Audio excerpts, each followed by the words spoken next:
সবটাই কৃপা নির্ভর। গুরুতত্ত্ব যদি কৃষ্ণ কৃপামূর্তি হন, তার আনুগত্য দরকার। বৈষ্ণব ছাড়া গুরু নন, গুরু ছাড়া বৈষ্ণব নন। গুরুই শ্রেষ্ঠ বৈষ্ণব, বৈষ্ণবই শ্রেষ্ঠ গুরু। একথা যেমন আছে, তদ্রূপ তত্ত্ব দর্শনও আছে। গুরু তত্ত্ব যেমন আছে, বৈষ্ণব তত্ত্ব আছে। কেউ কাউকে ছাড়াছাড়ি নন। গুরু যদি বৈষ্ণব আনুগত্য শিক্ষা না দেন, তিনি গুরু নন। আবার বৈষ্ণব যদি গুরুদানুগত্য শিক্ষা না দেন, তাহলে তিনি বৈষ্ণব নন। এমন সুন্দর তত্ত্ব দর্শন। গুরু ছাড়া বৈষ্ণব নন, বৈষ্ণব ছাড়া গুরু নন। ভক্ত ছাড়া ভগবান নন, ভগবান ছাড়া ভক্ত নন। তত্ত্ব দর্শন কাকু ছেড়ে কেউ নন। আমি যদি কেবল ভক্তকে মানি, ভগবানকে যদি না মানি, তত্ত্ব দর্শন আমার ঠিক হলো না। আবার কেবল ভগবানকেই মানি, ভক্তকে মানি না, তাহলে তত্ত্ব দর্শন চলবে না। তাহলে ভগবান আমার থেকে অনেক দূরে। ভগবান নিজে মুখেই বলছেন, সাধব হৃদয়মজ্জম সাধুনাং হৃদয়ান্তাম। সাধুগণ আমার হৃদয়, আমি সাধুগণের হৃদয়। মদন্নাত্তে ন জানন্তি না হন্তে ভ্রমণাগত। আমার সেই পরমপ্রিয় ভক্ত আমাকে ছাড়া আর কাউকে জানে না। আর ভক্ত সেই প্রেমময় ভগবান ছাড়া আর কাউকে জানেন না, বুঝেন। এই তো পরস্পরের সম্পর্ক। এই সম্পর্ক ভুললে তো হবে না। এই সংসারে যত আত্মীয় স্বজন, যত সম্মানহারা ব্যক্তি, সকলের মধ্যেই যখন এই বিচার থাকবে, তখন সকলেই যথার্থ বৈষ্ণব। এই বিচার নিয়ে যদি চলতে পারে জগৎ, গার্জিয়ান কে হবে? কে গার্জিয়ান হবেন? যিনি ভগবানের উপর নির্ভরশীল, তিনি তো গার্জিয়ান। যিনি ভগবান কেষ্টবিষ্টু কিচ্ছুই মানেন না, ধর্মকর্ম কিচ্ছুই মানেন না, সাধন ভজন কিচ্ছুই মানেন না, নীতি আদর্শ কিচ্ছুই মানেন না, তিনি বা তারা গার্জিয়ান হবেন কি করে? অধিকার কোথায়? যে গার্জিয়ান শিক্ষা দেবেন আমাকে, ভগবানটা গান কিচ্ছু না, দরকার নেই, মাতা পিতার সেবা কর, তিনি গার্জিয়ান, এর প্রমাণ কোথায়? বরং যে গার্জিয়ান বলবেন আমাদের সেবা করতে হবে না, ভক্তিমান হও, ভগবানকে মানো, আত্মধর্ম মানো, সদাচার পালন করো, সাধন ভজন করো, তারাই হলেন যথার্থ পিতামাতা। এই কথাই তো শিক্ষা আমাদের। এই শিক্ষা ভুলে যাচ্ছি কেন আমরা? শ্রীমদ ভাগবতে বলছেন, ভগবান থেকেই আমরা সবাই এসেছি। এ কথা সত্য।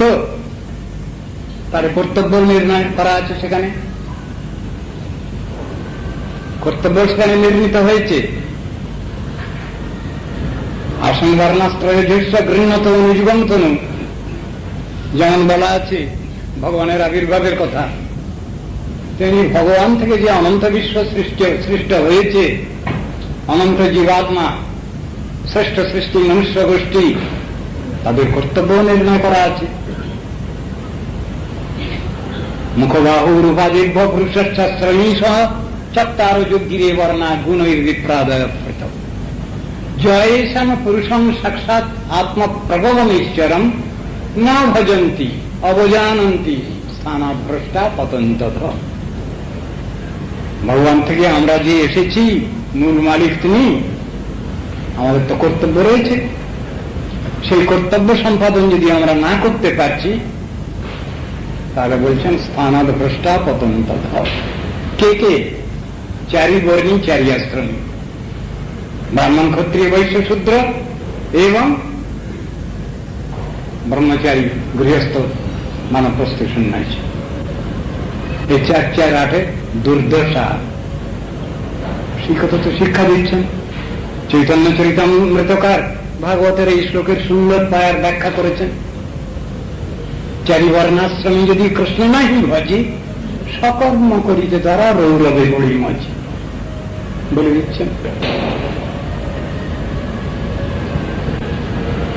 সকল জন্মে পিতা মাতা সবে পায়, কৃষ্ণ গুরু নাহি রে ভজ হইয়ায়।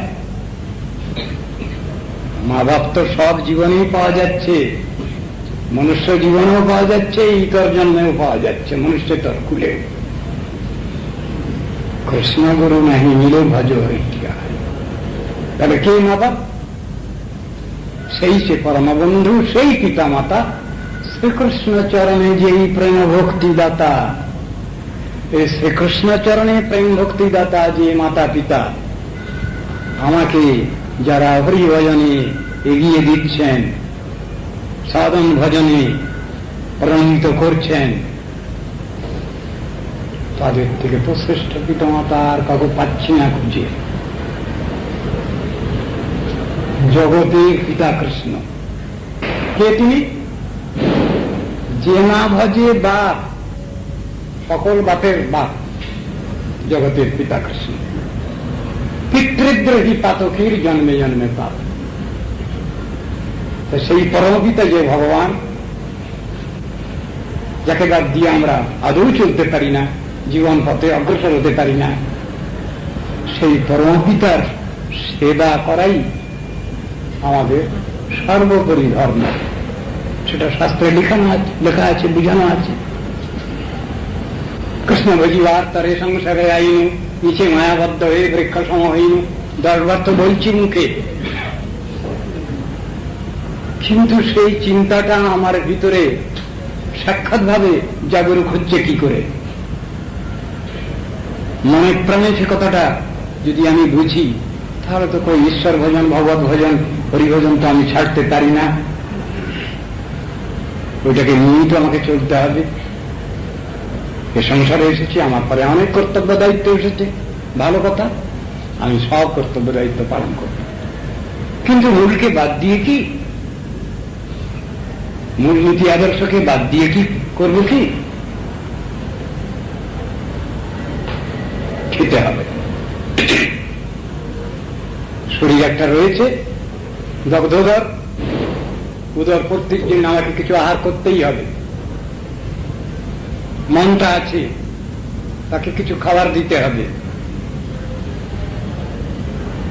লজ্জা নিবারণের জন্য একচেরি বস্ত্র দরকার, মাথা গুজবার জন্য একখানা কুড়ে ঘর দরকার। সবাই তো বুঝি এটা আমরা, কিন্তু নীতি আদর্শ মানবার বেলায় অনীহা কেন? সেটা মানতে চাচ্ছি না কেন? সবটাই তো বুঝি আমি, আমার স্বার্থ সুবিধা সবটাই আমি বুঝি, কিন্তু মূল যে নীতি আদর্শ সেটাকে অস্বীকার করছি কেন? মানুষ তো নীতি আদর্শকে মেনেই সংসারে চলবে।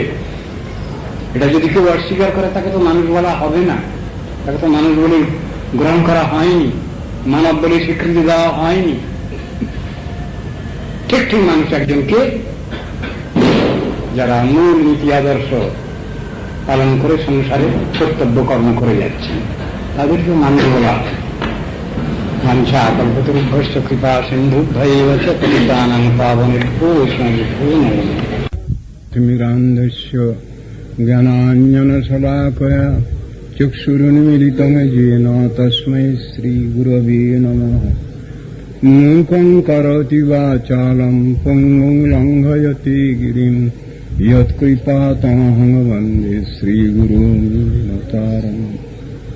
नमो महावदन्याय कृष्णप्रेमप्रदायते कृष्णाय कृष्णचैतन्य नाम्ने गौरतिसे नमः। हे कृष्ण करुणा सिंधो दीनबंधो जगत्पते गोपेश गोपिका कांत राधा कांत नमस्तुते। नमो ब्रह्मण्य देवाय गो ब्राह्मण हिताय च जगद्धिताय कृष्णाय गोविंदाय नमो नमः। तप्त कंचन गौरांगी राधे वृंदावनेश्वरी वृषभानुसुते देवी प्रणमामि हरिप्रिये। वृंदायै तुलसीदेव्यै प्रियायै केशवस्य च कृष्ण भक्ति प्रदे देवी शुद्धवत्यै नमो नमः। नारायणं नमस्कृत्य नरं चैव नरोत्तमं देवीं सरस्वतीं व्यासं ततो जयमुदीरये। वाञ्छाकल्पतरुभ्यश्च कृपा सिन्धुभ्यैव च पतितानां पावनेभ्यो वैष्णवेभ्यो नमो नमः। हरे कृष्ण कृष्ण कृष्ण हरे हरे हरे राम राम राम हरे हरे। पराष्टकम अष्टम श्लोक। नमस्तेस्तु दामने स्फुरदीप्ति धामने त्वदीयोदरायाथ विश्वश्च धामने। नमो राधिका वै त्वदीय प्रिया वै नमो अनंत लीलाय देवाय तुभ्यम्।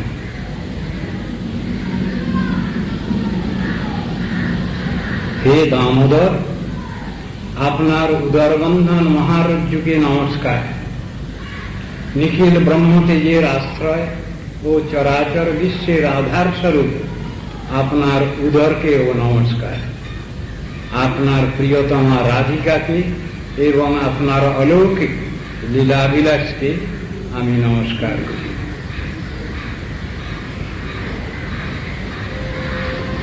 এতে সনাতন গোস্বামী এই শ্লোকের উপর যে দিগদর্শনের টিকা লিখেছেন তার এই টিকানুবাদ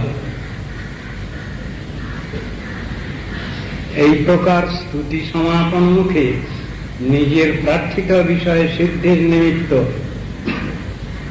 ভক্তি বিশেষের উদ্রেক হেতু ভগবানের অসাধারণ পরিকর অবয়ব ও পরিবারাদি প্রত্যেকেরই পৃথক পৃথক ভাবে নমস্তেস্তু ইত্যাদি শ্লোকে প্রণাম করছেন। পূর্বে সম্বন্ধে কিছু আলোচনা হয়েছে, গতকালই কিছুটা আলোচনা হয়েছে যে ভগবান বললে পরে তিনি একাকী নন, সবকিছু তার সবকিছু নিয়ে, তার নাম রূপ গুণ লীলা পরিকর সবকিছু নিয়ে সেই ভগবান। এখানে সেই কথাই বলছেন। শুধু যদি কেবল ভগবানকে প্রণাম করা যায় তাহলে হয়তো কিছু দোষ ত্রুটি থেকে যায়। আমরা যে শাস্ত্রে আরম্ভের প্রথমেই শুভারম্ভের প্রথমেই একটা মঙ্গলাচরণ দেখতে পাই, সে মঙ্গলাচরণের রীতি অনুসারে গুরুপাদ পদ্মকে প্রথমে বর্ণনা করা হয়। ক্রমশ ক্রমশ গুরু, পরম গুরু, পরমেষ্ঠ গুরু, পরাৎপর গুরু ইত্যাদি করে পরপর সকলকে স্তব করা হয়। তারপর আশ্রয় বিগ্রহের বর্ণনা শেষ হলে বিষয় বিগ্রহের বর্ণনা আরম্ভ হয়। ঠিক এইরূপ রীতি আছে। কেবল যদি আশ্রয় বিগ্রহের বর্ণনা করা হয় বিষয় বিগ্রহ বাদ পড়ে যান, আবার যদি কেবল বিষয় বিগ্রহেরই বর্ণনা করা হয় তাহলে আনুগত্যের অভাব হয়ে যায়। আশ্রয় বিগ্রহের আনুগত্যে বিষয় বিগ্রহের সেবা, বন্দনা সেবা, সেই রীতি এখানেও লক্ষ্য করছেন। দামোদরাষ্টকের প্রথমেও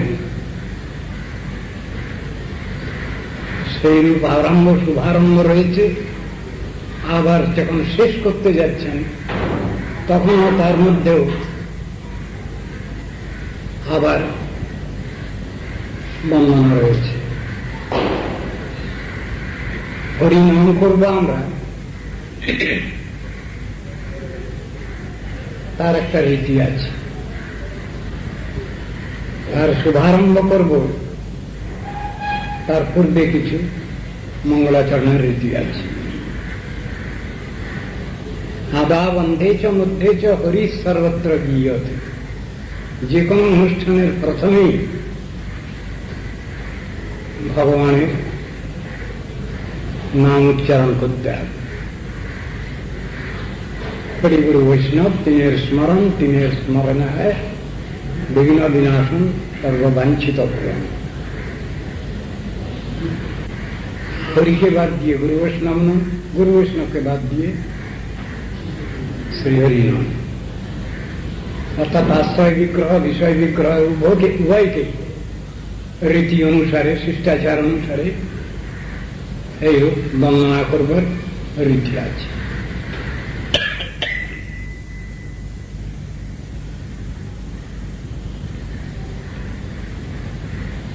আপনার উদর বন্ধনকারী এই মহাপাশকে নমস্কার করি।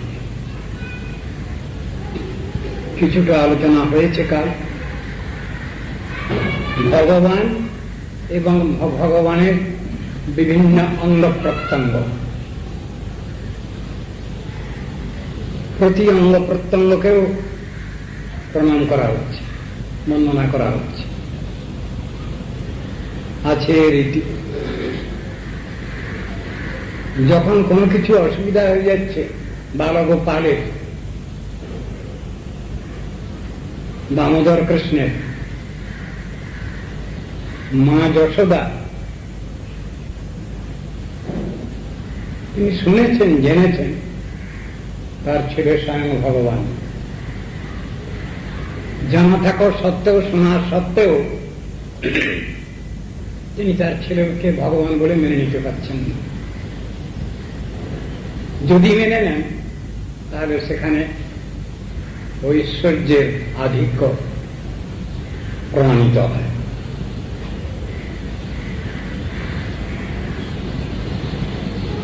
বিশুদ্ধ বাৎসল্য ভাব, সেখানে ঐশ্বর্যের কোনো কথা নেই।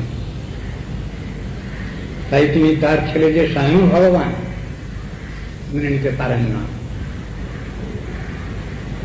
নামকরণ করার সময় গর্গ ঋষি এসেছেন নন্দালয়ে। গর্গ ঋষি বলছেন, হে নন্দরাজ, তোমার এই ছেলে সাধারণ শিশু নন। বলে দিলেন অনেক কথা সেখানে। তোমার এই ছেলের নামকরণ করতে আমার বড় অসুবিধা হচ্ছে।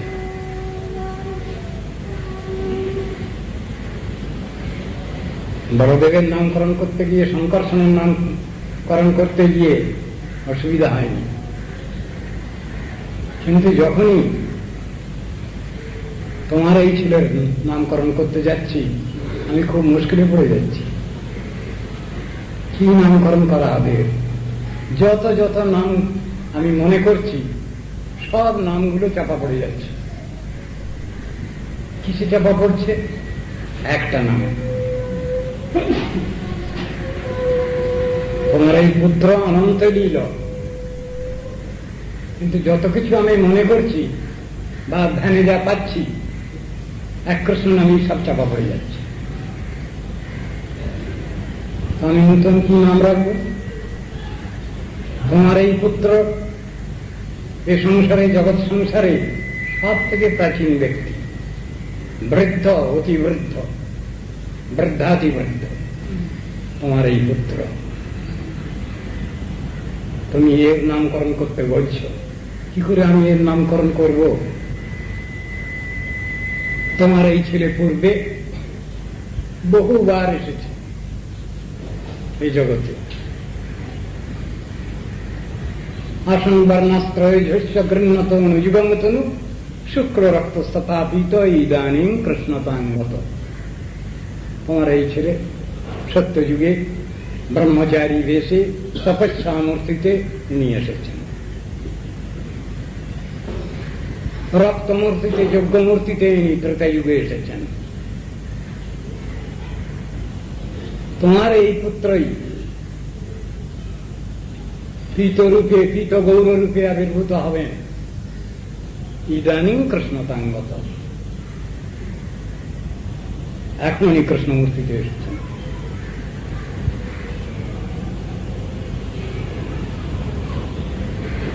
দৈত্য দানব নিপীড়িত এই ধরিত্রীকে রক্ষা করেছেন তোমারই এই পুত্র বলে যাচ্ছে।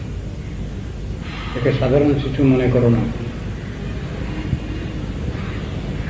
স্বয়ং ভগবান নারায়ণ এখানে এসেছেন তোমার ঘরে, গর্বে ঋষি বলে যাচ্ছে।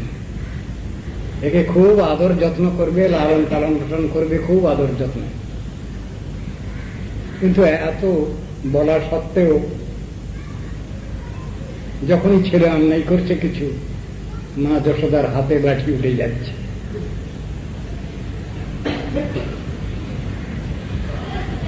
বিশুদ্ধ বাৎসল্যের এই স্বভাব,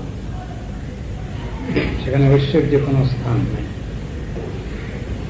শুনলেও বিশ্বাস হচ্ছে না। কখনো গোপ বালকগণের সঙ্গে তিনি অনেক মাটি খেয়েছেন ব্রহ্মাণ্ড ঘাটে, তারা সব এসে নালিশ দিয়েছে। বিশেষ করে বড়দেব এসে নালিশ দিয়েছে। ইউনিভার্সাল মাদার মা যশোদা, মা কানাই কৃষ্ণ অনেকগুলো মাটি খেয়েছে আজকে। কেন খেয়েছে বলতে পারি না, কিন্তু অনেক মাটি খেয়েছে আজকে। এই নালিশ এলো মা যশোদার কাছে। অন্য কেউ বললে হয়তো কিছুটা সন্দেহ হতো, কিন্তু বড়দের খুব গম্ভীর প্রকৃতি। দাদা তো বড়দা তো, গাম্ভীর্য না থাকলে তাহলে আর বড়দা হওয়া যায় না। দাদাগিরি আর বড়দা গিরি দুটো এক না, কত তফাৎ আছে। খুব শান্তশিষ্ট এবং খুব গম্ভীর প্রকৃতি বড়দেব। তিনি এসে বলছেন, নালিশ দিচ্ছেন, মা আজকে অনেক মাটি খেয়েছে কানে। কথাটা অবিশ্বাস করবার নেই।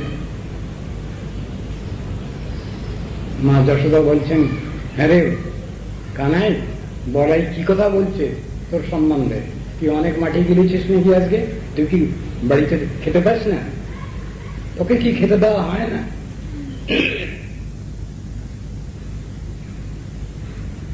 ভগবান তার বুদ্ধি তো সকলের উপরে, তার যুক্তি সকলের উপরে।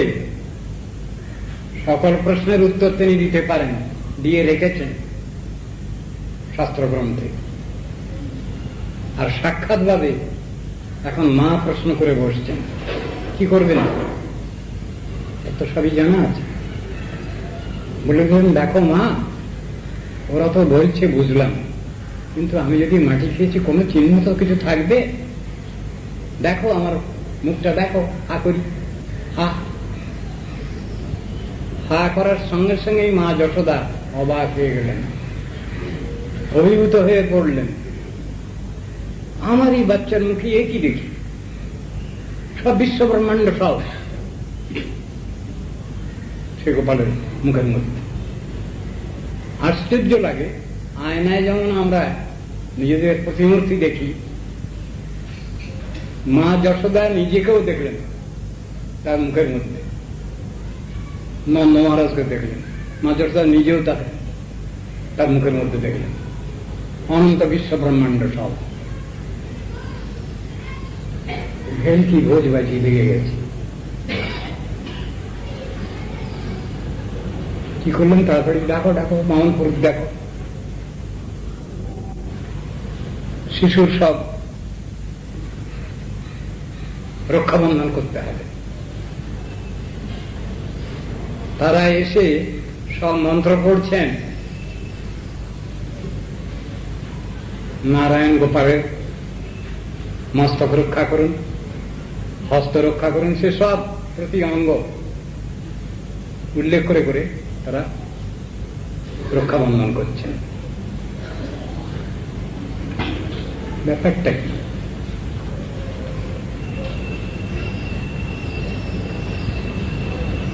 সেখানে তো একটু মার কাছে একটু ভোজবাজি দেখিয়ে কোন রকম করে সিচুয়েশন ম্যানেজ করেছেন।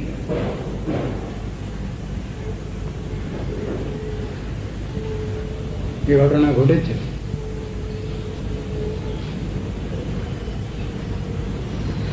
বহু ক্ষেত্রে এমন হয়েছে।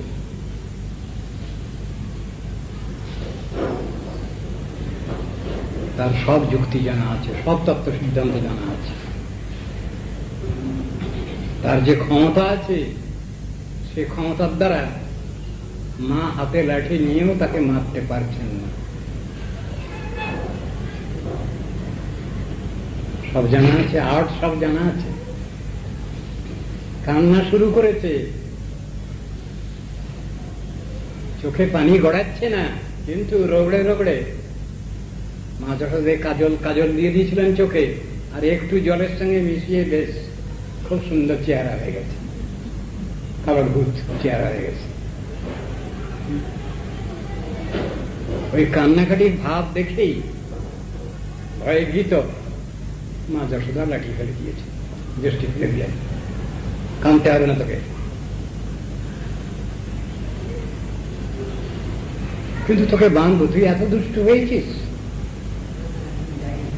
পাড়া প্রতিবেশী সবাই নালিশ করছে এসে তোর বিরুদ্ধে, তুই কখন কি করিস আমি তো বুঝি না।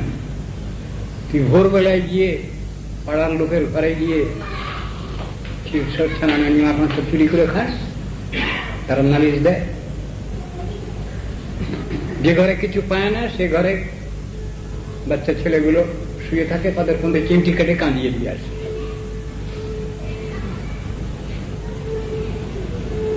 গৃহস্থের কোন ফলের গাছ টাছ রয়েছে, শশা গাছটার গোড়াটাই কেটে দিয়ে চলে এলো। ঘরের ভিতরে ঢুকলো, ঢুকে হাতে পাচ্ছে না, উদুখল নিয়ে ঠেলে ঠেলে নিয়ে পাড়ছে, বা নিচে একটা লাঠি দিয়ে খোঁচা মেরে দিল, পড়ছে, হা করে আছে। নিজে খাচ্ছে না, সব বহু বাঁদর জুটে গেছে, সে বাঁদর এখনো আছে বৃন্দাবনে। বাঁদর গুলো এসে গেছে, কাকটাক গুলো এসে গেছে, তাদের খা খা দিয়ে দিচ্ছে। সে বাঁদরের অত্যাচার এখনো আছে। ব্যাপারে ওর বিরুদ্ধে এত নালিশ। মাখন চুরি করতে যাচ্ছেন, সে সময় গোপী চিৎকার করছেন, চিৎকার করতে যাচ্ছেন, সঙ্গে সঙ্গে ইশারা করে দিচ্ছে, খবরদার কথা বলবেন। বর্ণনা করছেন তো লীলার মধ্যে, ভালো গোপাল চরিতের মধ্যে তো রয়েছে এসব কথা। দধিমথননিনাদৈস্তপ্ত নিদ্র প্রভাতি নিভৃত পদমগারম বল্লবীনাং প্রবিষ্ট মুখ কমল সমীরৈ রাসু নির্বাক্য দীপান কবলিত নবনীত পাতুমাং বালকৃষ্ণ। সেই বালগোপাল বালকৃষ্ণ তিনি আমাদের পালন করুন, পোষণ করুন। দধি মথন নিনাদৈ স্তপ্ত নিদ্র প্রভাতে, মা যশোদা উঠে চলে গেছেন ভোরে, এও সঙ্গে সঙ্গে বালগোপালও সঙ্গে সঙ্গে উঠে চলে গেল। ঘর ঘর ঘর ঘর আওয়াজ হচ্ছে, মাখন টানার আওয়াজ। ওই শব্দ শুনেই ও উঠে চলে গেছে। নিভৃত পদমগার বল্লভী নাম প্রবিষ্ট, গোপীগণের ঘরে ঢুকে যাচ্ছে। আলোটা না নিবলে কি করা যাচ্ছে না তো, তাই পু দিয়ে নিভিয়ে দিল, প্রদীপ জ্বলছিল, নিভিয়ে দিল। সেই যে বালগোপাল, তিনি আমাদিগকে পালন করুন, পোষণ করুন। কত বুদ্ধি!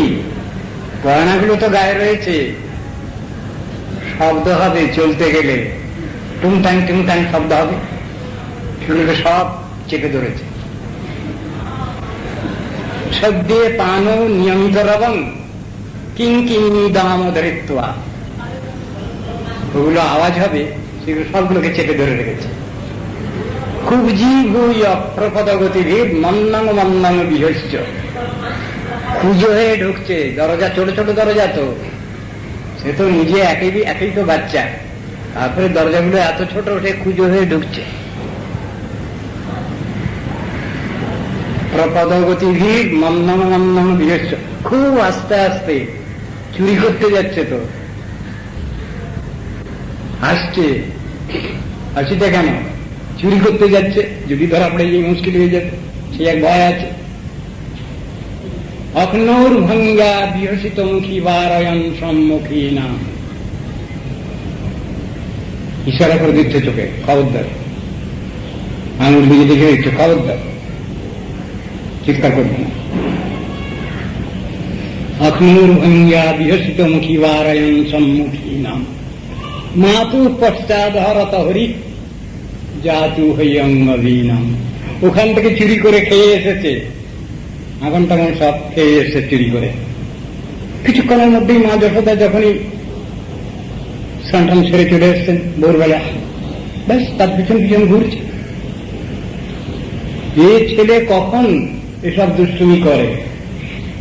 গোপীগণের যেসব নালিশগুলো আসছে মা যশোদার কাছে, মা যশোদা কিছুই বিশ্বাস করতে পারছেন না।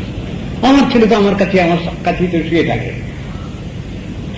আর আমি এইটুকু গেছি বাথরুমে, এটুকু স্নান সেরে গেলাম, এর ভিতরে কি করেছে, কোথায় গেল? ঠিক এর ভিতরেই কাজ সেরে ঠিক আমার মতো এসে হাজির হয়ে গেছে। কিছুই বিশ্বাস করতে পারেন না তিনি, যার জন্য তাকে কষ্টকর পরিশ্রম শুরু করতে হয়েছিল। রাজরানী তো হাজার হাজার গাভী, গোবৎস, তার ভিতরে আবার খুব বাছা বাছা কপিরাজন, তার জন্য চাকর বাকর দিয়ে কাজগুলো হয়।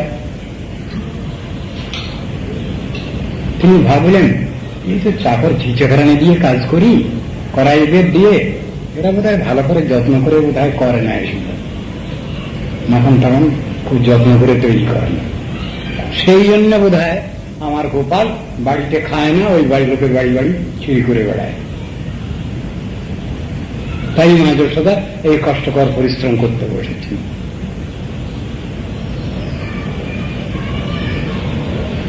যে পরিশ্রম তার অভ্যাস নেই, সাজে না, আমি নিজে তৈরি করব, দেখি গোপাল খাই কিনা। নিজে তৈরি করা ব্যাপারটা কি? আমি নিজে হাতে সেবা করব, ঝিচাকরানিকে দিয়ে কাজ হবে না, তারা তো অন্তরের সঙ্গে করবে না, তারা তো মাইনের চাকর, যেমন মাইনে পাবে সেরকম কাজ করে দিয়ে যাবে ডাকাত দিয়ে। মা যশোদা নিজে হাতে সেবা করতে হবে ঠাকুরের, সেইটা শিক্ষা দিচ্ছেন জগৎবাসীকে। ও কষ্টকর পরিশ্রম হলে হবে না, ঝিচাকরানির কাজ হলেও হবে না, ভগবানকে খাওয়াতে হবে নিজে হাতে, সেটা শিক্ষা দিচ্ছেন তিনি। যখন দধিমন্থন করছেন সে সময় কিন্তু তার মুখটা কিন্তু চুপ নাই, কৃষ্ণেরই গুণমহিমা তিনি কীর্তন করছেন, অন্য কিছু নয়। গোপাল কৃষ্ণ কৃষ্ণ কৃষ্ণ বল মুখে, এই বলে যাচ্ছে। তার মানে এটাও শিক্ষা দিচ্ছেন তিনি, তোমরা সংসারে সেবা করবে, সেবার ভিতরেও তোমরা নাম করো, নাম করবে। নাম কখনো বাদ যাবে না। ঠাকুরের আরতির সময় যিনি আরতি করবেন তিনি মুখে মহামন্ত্র উচ্চারণ করবেন। যে কোনো ভক্তাঙ্গ যাজন করা হোক না কেন তাতে নাম সংকীর্তনাঙ্গ অবশ্যই মিশ্রিত করতে হবে। শাস্ত্রের নির্দেশ আদেশ, যদ্যপন্না ভক্তি খলু কর্তব্য তদা কীর্তনাক্কা ভক্তি সংযোগে নৈব। যে কোনো ভক্তাঙ্গ যাজন করি না কেন আমরা, তার ভিতরে নাম সংকীর্তন অবশ্যই মিশ্রিত করতে হবে, তা না হলে সর্বাঙ্গ সুন্দর হবে না, সে ভক্তাঙ্গ যাজন সম্পূর্ণ হবে না, সর্বাঙ্গ সুন্দর হবে না। সেই জন্যই শাস্ত্রে এই বিধি বিধান আছে। প্রসাদ পাচ্ছেন বৈষ্ণবগণ, তারা ভগবানের গুণগান করছেন, মহাপ্রসাদের গুণগান করছেন। যে কোনো কাজ করবেন তার ভিতরে ভগবানের নাম উচ্চারিত হবে এবং মহামন্ত্র উচ্চারিত হবে বিশেষভাবে। প্রসাদ পেতে গেলে মহাপ্রসাদ গুণমহিমা বর্ণনা হচ্ছে। নৈবেদ্যং জগদীশস্য অন্নপানাদিকঞ্চ যৎ ভক্ষা ভক্ষ বিচারস্য নাস্তি তদ ভক্ষণে দ্বিজা ব্রহ্মবন্নির্বিকারং হি যথা বিষ্ণুস্তথৈব তৎ বিকারং যে প্রকুর্বন্তে ভক্ষণে তদ্বিজাতয় কুষ্ঠব্যাধি সমাযুক্ত পুত্রদ্বার বিবর্জিতা নিরয়ং জানতি তে বিপ্রা তস্মান্নাবর্ততে পুনঃ। বলে যাচ্ছেন মহাপ্রসাদ সেবার সময়ে এই সব মহাপ্রসাদের মহিমা কীর্তন করা হয়েছে। সব সময় প্রতিটি অনুষ্ঠানের মধ্যে নাম সংকীর্তন এই অঙ্গ তার ভিতরে থাকবে, তবে সেটা সর্বাঙ্গ সুন্দর হবে। এইগুলো শাস্ত্রের নির্দেশ। তা মহাযশোদা বলছেন, শেখাচ্ছেন যে হাতে কাজ করো, মুখে নাম বলো। সেবা আর নাম দুটো একই তাৎপর্য পড়ে, তথাপি দেখাচ্ছেন সেবার সঙ্গে তুমি নাম করে যেতে পারো, তোমার মুখটা তো আছেই, নাম করো। ভুল কেউ না বোঝেন, নাম গ্রহণ আর ঠাকুরের অন্য প্রকার সেবা এ দুটো এক নয়, একই তাৎপর্য পড়ে। তথাপি বলছেন কোন সেবা কাজ তুমি করছো হাতে, মুখে তুমি নাম করে যাও। নৈরন্তর্য নামে চিন্তা ভাবনাটা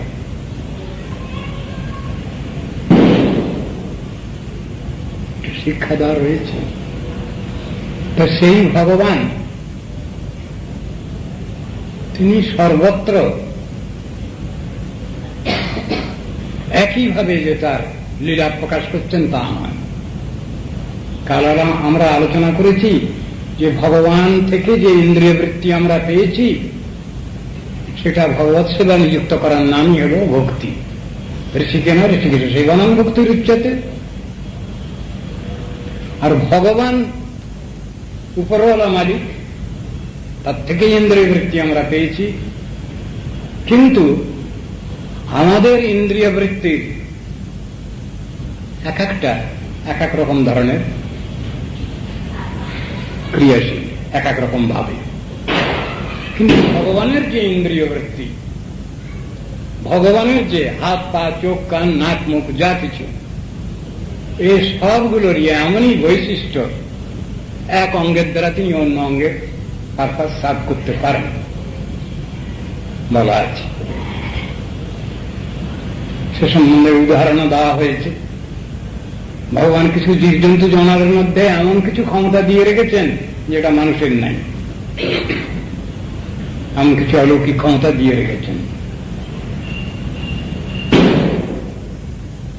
তো ভগবান এবং তার প্রতি অঙ্গ প্রত্যঙ্গ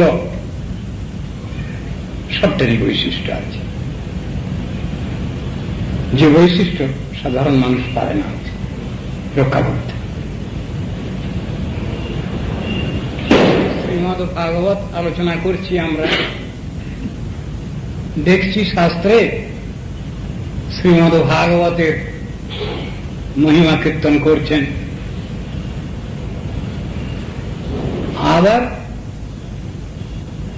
দ্বাদশ স্কন্ধাত্মক যে শ্রীমদ্ ভাগবতম, তার প্রতিটি স্কন্ধের অবয়বের হিসাব দিয়েছেন, দেননি কি?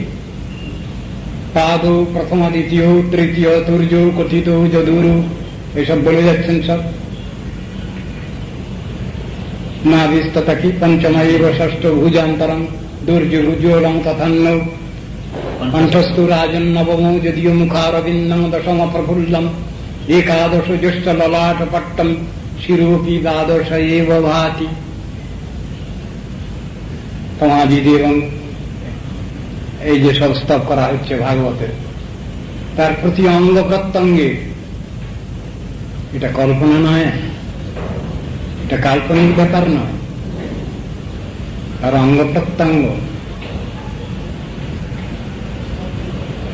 আমারই মঠেরই, আমারই এক সতীর্থ, তিনি কোন সময় আমাকে দশম স্কন্ধ শ্রীমদ্ ভাগবত পাঠ করতে দেখে তিনি বলেছিলেন, আপনি দশম স্কন্ধ পাঠ করছেন কেন? আপনার তো একাদশ দ্বাদশ স্কন্ধ পাঠ করবার কথা, আপনি দশম স্কন্ধ নিয়ে বসেছেন কেন? আমি তাকে সংক্ষিপ্ত উত্তর দিয়েছিলাম, আপনারাই তো, আপনাদের থেকেই তো শুনি স্বাদু স্বাদু পদে পদে। তো শ্রীমদ্ ভাগবত যদি তাই হন, তাহলে এর আবার অষ্টিবলকরহীন যে বস্তু, যার সবটাই রস, তার কোনটা ভালো কোনটা খারাপ এই বিচার তো করা যাবে না।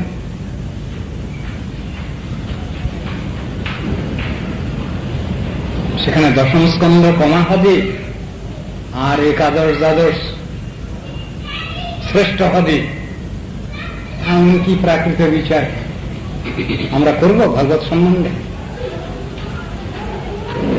কিন্তু মূর্তিমান বিগ্রহ, ভগবান যখন লীলা প্রকাশ করেন এই ভৌম ব্রজে একরকমের, কিন্তু তিনি যখন চলে যান এই জগৎ থেকে, তার নিজস্ব নিজালয়ে যখন ফিরে যান, গোলকবৃন্দাবনে, অপ্রাকৃত গোলকবৃন্দাবনে যখন ফিরে যান, তখন এখানে কি অবস্থা তো কিছু রেখে যাবেন তিনি, যা কিছু তিনি বলে গেছেন এখানে, সে তত্ত্ব দর্শনটা এখানে রেখে যান। কৃষ্ণ এসেছিলেন, তার পরিকর সবকিছু এসেছিলেন। ভগবান যখন লীলা গুটিয়ে নিয়ে চলে যাচ্ছেন, তিনি কি একা গেছেন? এমন প্রমাণ তো নাই, সকলকে গুটিয়ে নিয়ে গেছেন বলতে গেলে। কৃষ্ণ সধাম উপগতি ধর্ম জ্ঞানাদিভি সহ কলৌ নষ্ট দৃশামি সহ পুরাণার কোধুমোদিত। তা তিনি যখন গেছেন তো সবই তার পরিকর, যাদের নিয়ে এসছিলেন তাদের নিয়েই তো চলে গেছেন তিনি, রেখে যাচ্ছিলেন উদ্ধবকে, যার জন্য তার কান্নাকাটি আরম্ভ হয়েছিল। তিনি বলেন, আমার কাজ আমি করে গেলাম, তোমাকে রেখে গেলাম, আমার কথা যা বললাম সেটা তুমি জগতে প্রচার করো, এই জন্য তোমাকে রেখে যাচ্ছি, আমার কাজ হয়ে গেছে। বিচারটা কি সেখানে? ভগবান রেখে যাচ্ছেন, আমি চলে যাচ্ছি, তোমরা কান্নাকাটি করো না। এই ভাগবত পুরাণ সূর্য উদিত হলেন, ভাগবতকে রেখে গেলেন, মানে তার বাণী, সাক্ষাৎ বাণী। ভগবান স্বয়ং ভগবান এবং তার বাণী দুই একই তত্ত্ব, এটা প্রমাণ করছেন এখানে ভগবান। আমি এখানে সাক্ষাৎ ভাবে না থাকতে পারলেও আমি অন্য মূর্তি রেখে যাচ্ছি, আমার অন্য মূর্তি রেখে যাচ্ছি। আমার বাণী, আমার বক্তব্য, আমার বিচার তত্ত্ব সিদ্ধান্ত সবই রেখে যাচ্ছি, এই নিয়েই তোমরা থাকবে। আমি এবং আমার বাণী দুই অভিন্ন, একই, আইডেন্টিক্যাল। সেই বিচারটা দেখাচ্ছেন। ভগবান এবং ভগবানের বাণী অভিন্ন, নাম নামই অভিন্ন। নাম করতে গিয়ে যদি সেই নামের স্বরূপ যদি আমরা না বুঝি, নামের স্বরূপ যদি না বুঝি, তাহলে নাম কি করে হবে? নাম করতে গেলে সেই জন্য তো স্বরূপ উপলব্ধির বিশেষ প্রয়োজন আমাদের। তিনি তো অভিন্ন বস্তু। শ্রীকৃষ্ণ চৈতন্য মহাপ্রভু তিনি মাকে সান্ত্বনা দিচ্ছেন, বলে যাচ্ছেন, মা তুমি কে? যে মাকে তিনি মাকে দিয়ে অদ্বৈতাচার্যের কাছে ক্ষমা চাওয়ালেন, তোমার অপরাধ আছে একজন বৈষ্ণবের কাছে,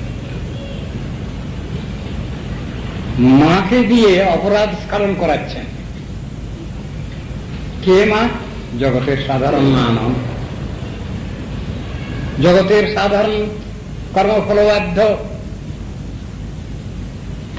গর্ভধারিণী নন, তেমন পিতামাতা নন।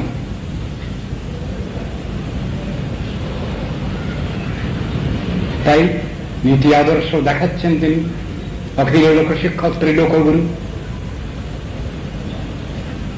জগৎকে সাধন ভজন শিক্ষা দেওয়ার জন্য যিনি এসেছেন, তিনি মাকে দিয়ে অপরাধ স্মরণ করাচ্ছেন। কে বলে তোমাকে অদ্বৈত?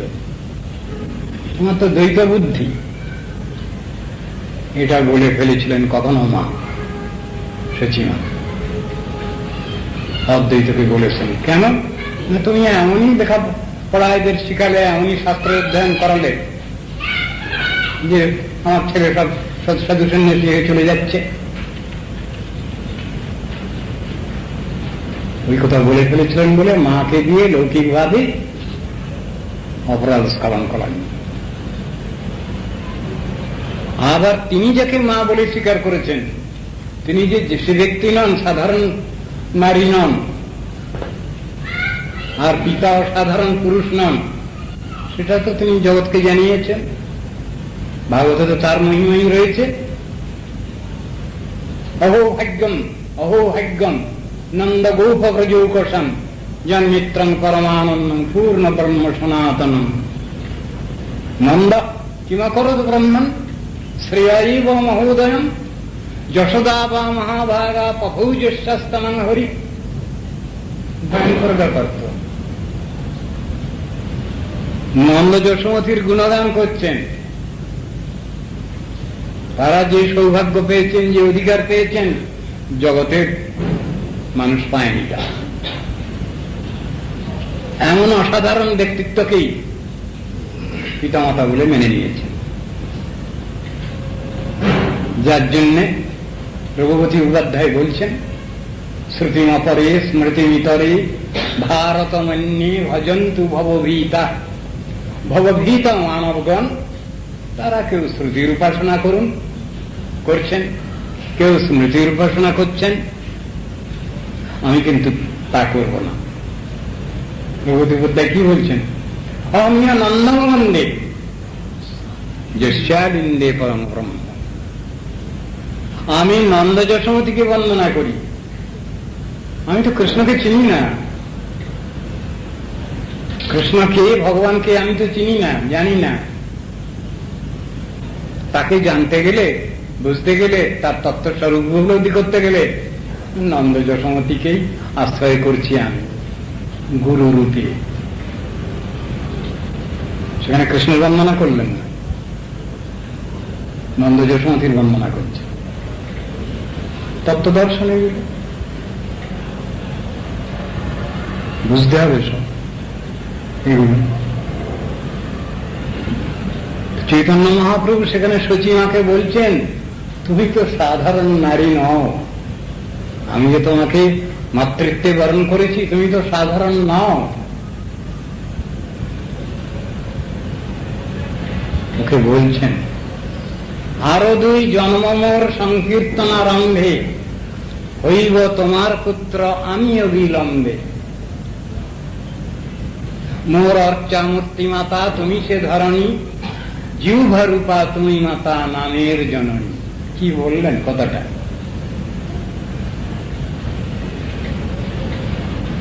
আমি যেভাবে এসেছি তোমার কাছে, আরো 2 ভাবে আমি এখানে প্রকটিত। সে 2টো ভাব কি?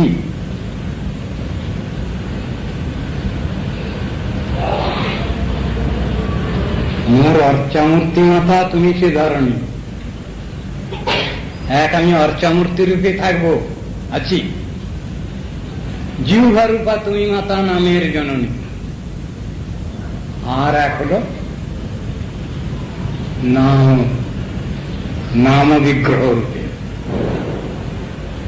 এক অর্চামূর্তিতে আর এক শ্রীনাম রূপে। এই 2টো আমার স্বরূপ জেনে রাখো। তুমি তো সে ব্যক্তি নও।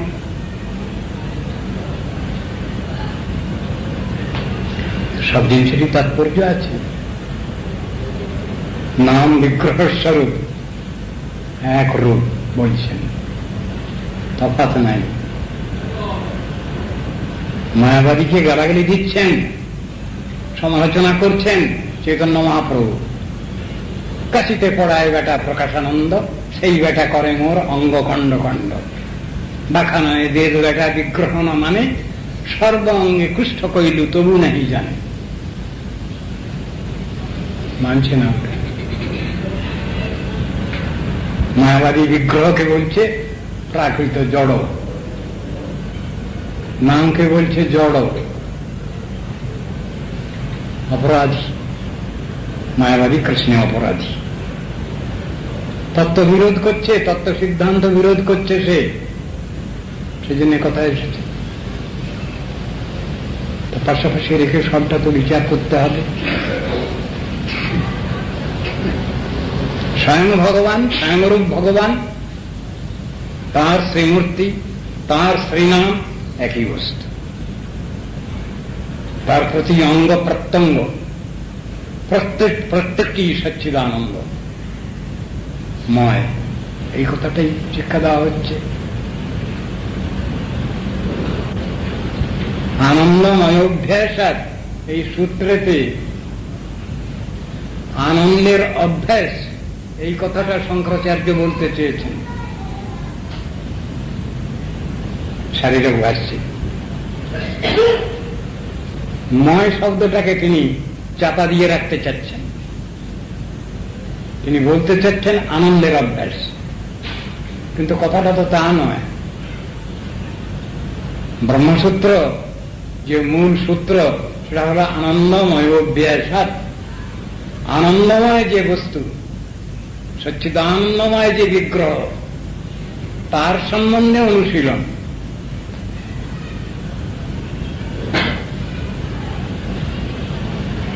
সেখানে যে ব্যাখ্যা দিয়েছেন, তিনি যে মাঠ প্রত্যয় করে ব্যাখ্যা দিয়েছেন, সেটা অন্যদিকে দিয়েছেন। তিনি ব্যাখ্যা দিতে চেয়েছেন আনন্দস্বরূপ ভগবান। তাহলে তার মায়াবাদ স্থাপিত হয়, কিন্তু বস্তু বিষয়বস্তু তো তা নয়। তিনি আনন্দময়, এবং সেখানে মঠ প্রত্যয়, সেখানে ব্যাখ্যা অন্যান্য আচার্যবর্গ দিয়েছেন প্রাচুর্যার্থে, প্রচুর আনন্দ। সুতরাং তিনি শুধু কেবলমাত্র আনন্দ নয়, আনন্দং ব্রহ্ম এটা বললে হবে না, আনন্দময়।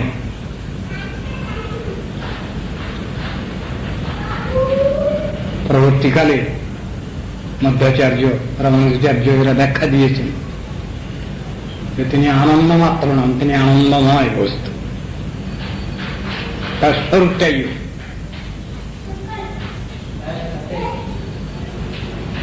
বাঁচতে চাই কেন আমরা অজর অমর, সেই জন্য আমাদের বাঁচবার ইচ্ছে। আমাদের কারোই মরবার ইচ্ছা নেই, সকলেই বাঁচবার ইচ্ছে। কেন? বলছেন আমরা সেই বস্তু তো, জীবাত্মা অজর অমর শাশ্বত শুদ্ধ সনাতন বস্তু। ভগবান যেমন জীবাত্মার স্বরূপ তাই। ন জায়তে মরিয়তে বা কদাচিৎ নায়ং ভূত্বা ভবিতা বা ন ভূয় অজো নিত্য শাশ্বত ইয়ং পুরাণ নান্যতে অন্যমানেশ্বরী। নৈনং ছিন্নন্তি শস্ত্রাণি নৈনং দহতি পাবকঃ ন চৈনং ক্লেদয়ন্তি আপো ন শোষয়তি মারুত। সেই বস্তু জীবাত্মা, তার মৃত্যু নাই, তার জন্ম নেই, তার মৃত্যু নেই। বলে তাহলে কার জন্ম হলো? কার জন্ম হয়? প্রাকৃত বস্তু, জড়দেহের। দেহী আত্মা কোন শরীরে যখন প্রবেশ করল তখন বলা হচ্ছে এর জন্ম। দেহী আত্মা যখন কোন দেহ থেকে প্রত্যারিত হচ্ছে তখন তাকে বলা হয় মৃত্যু। এই হলো জন্ম মৃত্যু রহস্য। আপনার তো জন্ম মৃত্যু নাই, সেই কথা বুঝাচ্ছেন শাস্ত্রে। তত্ত্বদর্শনটা আমাদের বুঝতে হবে। বাহ্য এতে ইন্দ্রিয়তে কিছু দেখতে পাওয়া যাচ্ছে, সেটা দেখেই তত্ত্ব নির্ণয় করা যায় না, তত্ত্ব নির্ণয় করা হবে না। যাবৎ জীব নিবসতি দেহে কুশলং তাবৎ পৃচ্ছতি গেহে। যতক্ষণ পর্যন্ত এই দেহাধারে জীবাত্মার অধিষ্ঠান আছে ততক্ষণ পর্যন্তই আমাদের পরস্পরের মধ্যে কুশল জিজ্ঞাসা। গতবতী বায়ু দেহা পায়ে ভারিয়া বিভ্বতি তস্মিন কায়ে। কিন্তু এই দেহাধার থেকে যখন চলে যায় জীবাত্মা তখন কি আর কোনো কুশল জিজ্ঞাসা থাকে? তখন কি আমরা জিজ্ঞাসা করি ভাইয়া রে কেমন আছো, হে কুশল তো? এটা জিজ্ঞাসা করি না। তাহলে কাকে লক্ষ্য করে? এটা জীবাত্মাকে কেন্দ্র করে এই প্রশ্ন। যতক্ষণ দেহাধারে জীবাত্মা অধিষ্ঠিত ততক্ষণই কুশল জিজ্ঞাসা। সবটা বিচার তো এরকমই করেছেন। কতক্ষণ হচ্ছে? 10 মিনিট সময়। 10 মিনিট আছে। আপনার উদর বন্ধনকারী এই মহাপাশকে নমস্কার করি। ভগবানকে নমস্কার করছেন, এখন তার উদরকে নমস্কার করছেন। কোন উদর? যে উদরে অনন্ত বিশ্ব ব্রহ্মাণ্ড সব আছে, যিনি সমস্ত অনন্ত বিশ্বের যিনি মূলাধার, যার থেকে সৃষ্টি, যার থেকে সংস্থিতি, যার থেকে প্রলয় সবকিছু সংগঠিত হচ্ছে, সেই তত্ত্ববস্তু পরব্রহ্ম। যত বায়ুমানি ভূতানি জায়ন্তে যেন জাতানি জীবন্তি যৎ প্রজন্তি বিসংবিশন্তি তদ বিজিজ্ঞাসস্য তদেব ব্রহ্ম। সেই বস্তু, তিনি নিরাকার নন, তিনি নির্বিশেষ নন, তিনি নির্গুণ নন, তিনি নিঃশক্তিক নন,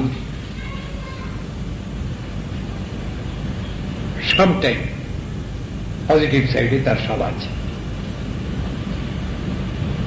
গীতার মধ্যে প্রশ্ন করা হয়েছে এক জায়গায়, অর্জুন প্রশ্ন করছেন,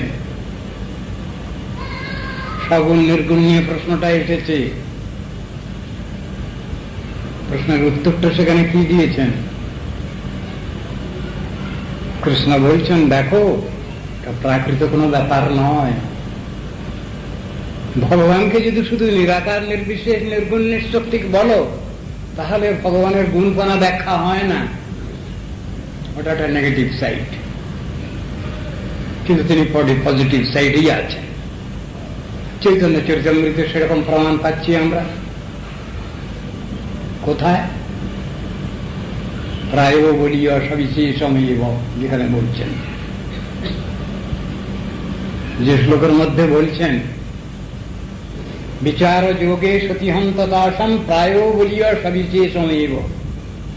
সবিশেষ আর নির্বিশেষ এই দুটো কথার মধ্যে নির্বিশেষ শব্দটা নেগেটিভ, সবিশেষ শব্দটা পজিটিভ। পজিটিভটা আছে বলেই নেগেটিভ। সুতরাং তিনি সবই। যদি বলি তিনি সবিশেষ, তাহলে তিনি কি নির্বিশেষ নন? এই ব্যাখ্যা কি নাই? শাস্ত্রে এটাও আছে, এই ব্যাখ্যাও। কিভাবে নির্বিশেষ? প্রাকৃত জগতের কোন বৈশিষ্ট্য তার নাই, অপ্রাকৃত বৈশিষ্ট্য সমন্বিত, সেই ব্যাখ্যা দিচ্ছেন। নির্গুণ শব্দের ব্যাখ্যা কি করছেন ভাগবতে? হরিহি নির্গুণ সাক্ষাৎ পুরুষ প্রকৃতি পরা সর্বদ্রিক উপদ্রষ্টা তং ভজন নির্গুণ ভাবে বলছেন। সুখদেব গোস্বামী পরীক্ষিত রাজকে বলছেন হরিহি নির্গুণ সাক্ষাৎ, কারণ তার কোন গুণ নেই, সর্বগুণে গুণান্বিত তত্ত্ব তিনি। তাই বলছেন পুরুষ প্রকৃতি পর, সেই যে পুরুষ, সেই যে পরম পুরুষ, সেই যে পুরুষোত্তম, সেই যে লীলা পুরুষোত্তম, পুরুষ প্রকৃতি পর, তিনি প্রকৃতির পরপারে অবস্থিত, মায়াতীত, গুণাতীত, ত্রিগুণাতীত, যেসব বিশেষণগুলো আছে ভগবানের। নির্গুণ শব্দের এই অর্থ, প্রাকৃত, গুণবর্জিত, সেই অবস্থাকে ব্যাখ্যা করছেন। তার শক্তি আছে, তিনি শক্তিমান তত্ত্ব। শাস্ত্রে প্রশ্ন করা হয়েছে সেই আমাদের পরমপাস্য যে তত্ত্ব, তিনি কি নিঃশক্তি? বলছেন না, তিনি শক্তিমান। আর তত্ত্ববস্তু হচ্ছেন ব্রজে অপ্রাকৃত ব্রজেন্দ্র নন্দন। কি লাইনটা? অদ্বয় জ্ঞান তত্ত্ব ব্রজে ব্রজেন্দ্র নন্দন, কতটা বলা হয়েছে চৈতন্য চরিতামৃতে। অদ্বয় জ্ঞান তত্ত্ব তিনি পরম পুরুষ, তিনি পুরুষোত্তম, তিনি লীলা পুরুষোত্তম। ব্যাখ্যাগুলো তো সব দেওয়া আছে, উপনিষদেও দেওয়া আছে, গীতা ভাগবত আছে। অধোক্ষজ তত্ত্ব তিনি।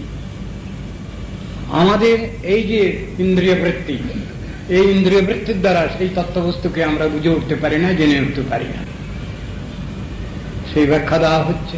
অধোক্ষজ শব্দের যে ব্যাখ্যা দেওয়া হয়েছে, অধঃকৃতম অতিক্রান্তম বদ্ধ জীবানাং ইন্দ্রিয়জং জ্ঞানং যেন স অধোক্ষজ। অধোক্ষজ অপ্রাকৃত, ইন্দ্রিয়াতীত। আমাদের চিন্তাধারণার ভিতরে, প্রাকৃত চিন্তাধারণার ভিতরে ওটা আসে না। অবাঙ্গ মানস গোচর, যত বাচ নিবর্তন্তে অপ্রাপ্য মানসা সহ, এসব কথাগুলো বলছেন উপনিষদে। সেই তত্ত্ববস্তু হচ্ছেন পরম ব্রহ্ম ভগবান। তাকে শুধু নিরাকার, নির্গুণ, নির্বিশেষ এই নেগেটিভ সাইড বলে দিলেই হবে না।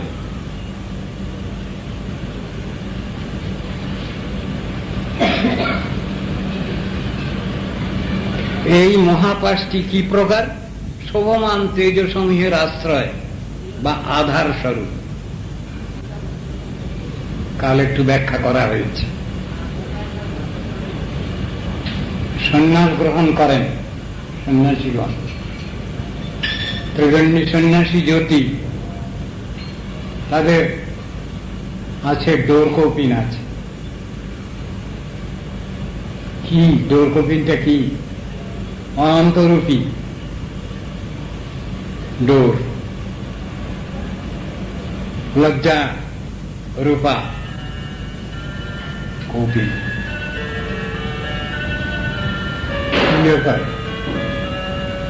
ভগবান 10 দেহ ধারণ করে, 10 দেহ ধারণ করে বড়দেব তিনি ভগবানের সেবা করছেন। আসন, বসন, ভূষণ, শয্যা, পাদুকা, যজ্ঞসূত্র ইত্যাদি 10 দেহ ধারণ করে ভগবানের সেবা করছেন। অনন্ত দেব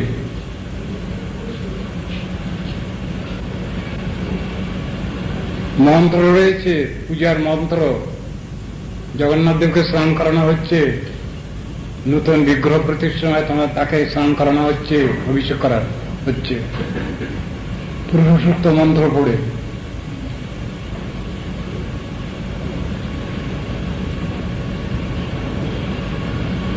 ভগবান শুয়ে আছেন শয্যাশায়ী।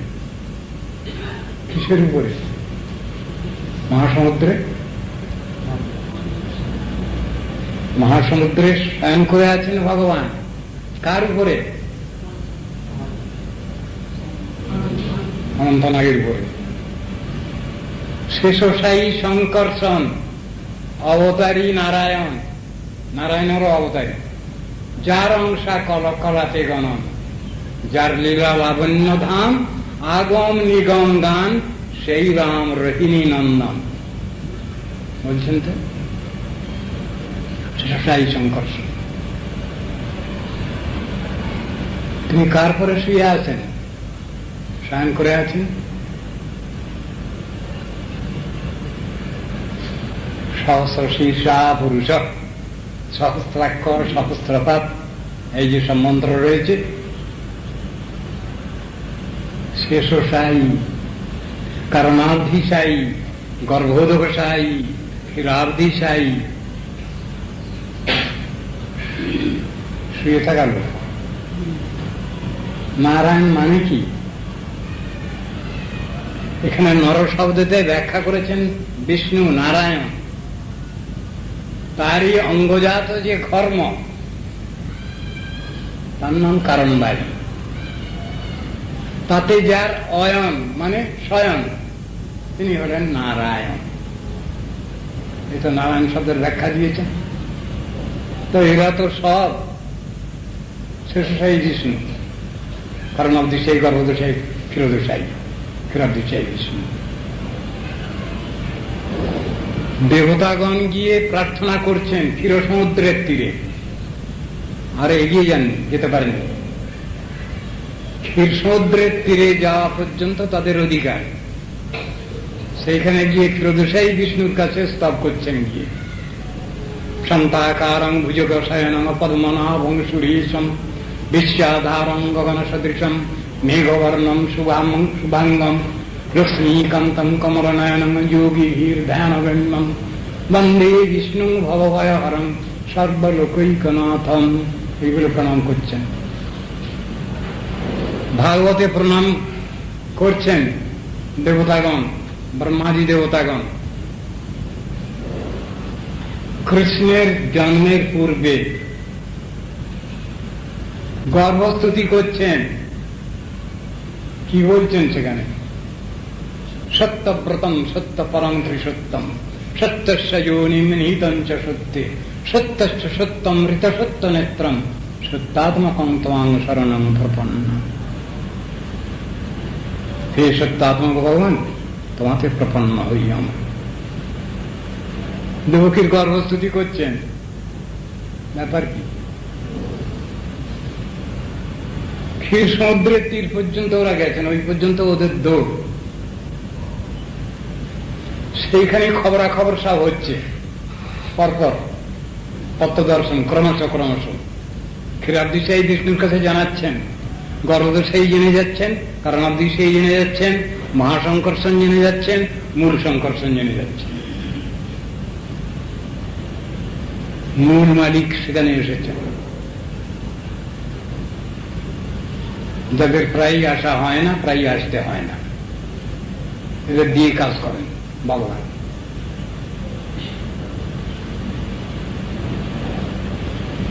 কিন্তু মূলই তিনি এসেছেন। কৃষ্ণচন্দ্রকেই আসতে হয়েছে। তিনি তো একা আসবেন না, তিনি তো একা নন, তিনি তো যুগল। রাধারানী দেখে বসলেন, না আমি যাব না। কেন যাবি না? তোমার কি হলো? তা বললে, যেখানে যমুনা নাই, যেখানে গিরিরাজ নাই, যেখানে যমুনা পুলিন নাই, সেখানে গিয়ে তো আমাদের ইয়ে হবে না, শান্তি শাস্তি হবে না। তুমি চিন্তা করছো কেন সব এখান থেকে নিয়ে যাব? ভগবান কোন ধার করা জায়গায় লীলা বিলাস করেন না, তার নিজস্ব স্থানেই তিনি লীলা প্রকাশ করেছেন।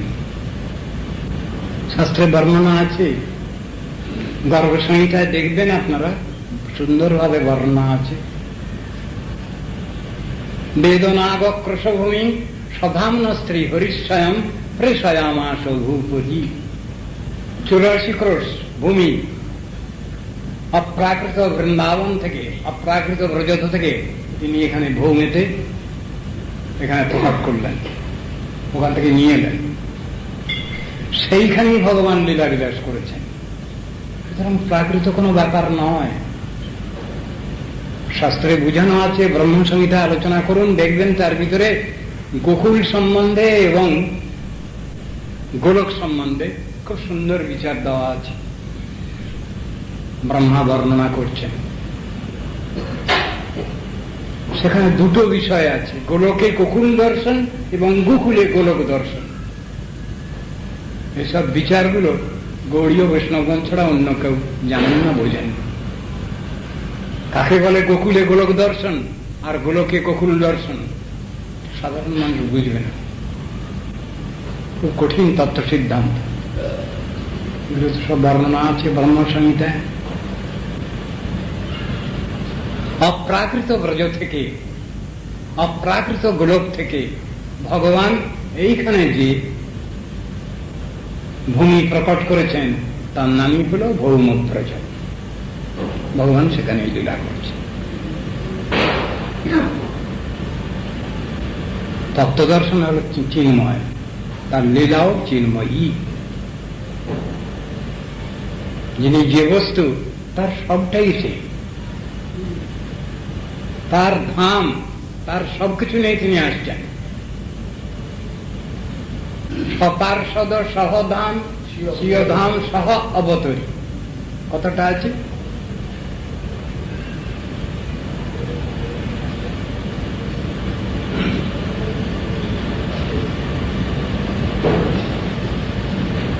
যেখানে বলছেন কি নাচই ভাব মূর্তি গোড়ারাঙ্গে,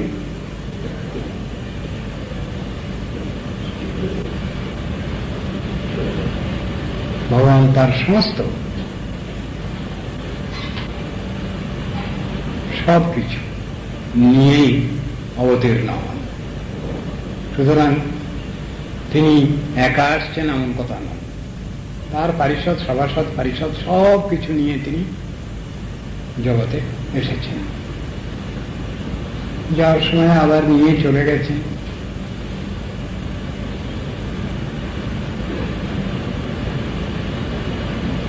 তিনি এলেন, জন্মগ্রহণ করলেন প্রাকৃত মনুষ্যের মতো, আর মরে গেলেন এমন কথা নয়। সাধারণ মানুষ মরলে তো ওরকম হয় না ব্যাপারটা, কিন্তু ভগবান সকলকে নিয়েই তো তিনি তার জানে আরোহণ করেছেন। বর্ণনা আছে ভাগবতে, প্লেন টেক অফ করে, তার প্লেন টেক অফ করছে কৃষ্ণের, সকলকে নিয়ে তিনি উঠেছেন তার জানে, যান স্টার্ট দিয়েছে, খানিকটা উঠেছে পৃথিবী থেকে, সেই সময় উদ্ধব কান্নাকাটি করছেন। যে অবস্থায় উঠেছিল ঠিক সেই অবস্থা থেকে গেল সেখানে। এখানকার এরা ওই অবস্থায় পারে কিনা জানি না, কিন্তু পৃথিবী থেকে কয়েক হাত উঠেছে, আর সেই সময় উদ্ধব কান্নাকাটি করতে লাগলেন চিৎকার করে, নাহং তবাঙ্গ্রি কমলম ক্ষমার্ধমতি কি সম তত্ত্বম সমুৎসহে নাথ সদামনায়মামতি। ঠাকুর একসঙ্গে এলাম, আমাকে নিয়ে এলে, আর যাওয়ার সময় আমাকে ফেলে রেখে যাচ্ছ কেন? আমি কি অন্যায় করেছি? ঠিক সেই পজিশনে রথ দাঁড়িয়ে গেল তার বিমান। কান্নাকাটি করো না, থামাও, আমার যা করবার আমি করে গেলাম। ভুয়ার হরণ করার কথা ছিল, করে গেছি। গীতার মধ্যে যা আছে, পরিত্রাণায় সাধুনাম বিনাশায় চ দুষ্কৃতাম ধর্ম সংস্থাপনার্থায় সম্ভব আমি যুগে যুগে আমি সবই করে গেলাম। তোমার কাজ বাকি এখন। যে কথা আমি জগতে ভুলে গেছি সেই কথা তুমি প্রচার করো এখানে। এই তত্ত্ব দর্শন জগৎবাসীকে শিক্ষা দাও তুমি। এই জন্য তোমার কাজ বাকি। তুমি কবে কি বলেছিলে সেই সত্য যুগে ব্রহ্মাকে বলেছিলে সে কথা সবাই ভুলে গেছে, আমিও ভুলে গেছি। উদ্ধব বলছেন তুমি আবার বলো আমাকে। সেই অবস্থায় প্লেন ওইভাবেই দাঁড়িয়ে থাকলো। উদ্ধবকে উপদেশ করে যাচ্ছেন দৈব বর্ণাশ্রম ধর্ম থেকে আরম্ভ করে একবার শেষ পর্যন্ত সনাতন ধর্মতত্ত্ব সব বলে গেলেন, যেটা ভাগবতে বর্ণিত হয়েছে উদ্ধব সংবাদ বা উদ্ধব সন্দেশ এই বলে বর্ণনা। এই প্রসঙ্গ সব শেষ হয়ে গেল। তখন উদ্ধব বলছেন আমি বুঝতে পেরেছি, এবার আমাকে তুমি কেন রেখে যাচ্ছ তা আমি বুঝতে পেরেছি। কি বলছেন তুমি?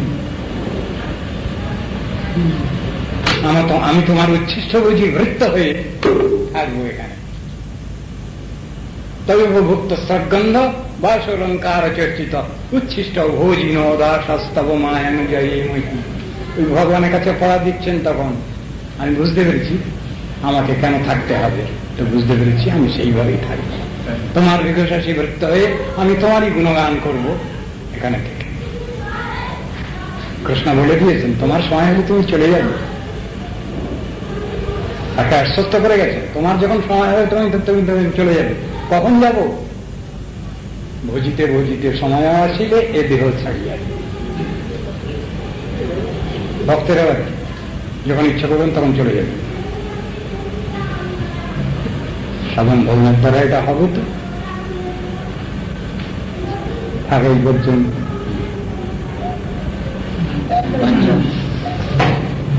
মঞ্চাগর্ভত ভ্রষ্ট কৃপা সিন্ধু ভয় পতিতানাং পাবনেভ্যো বিষ্ণু।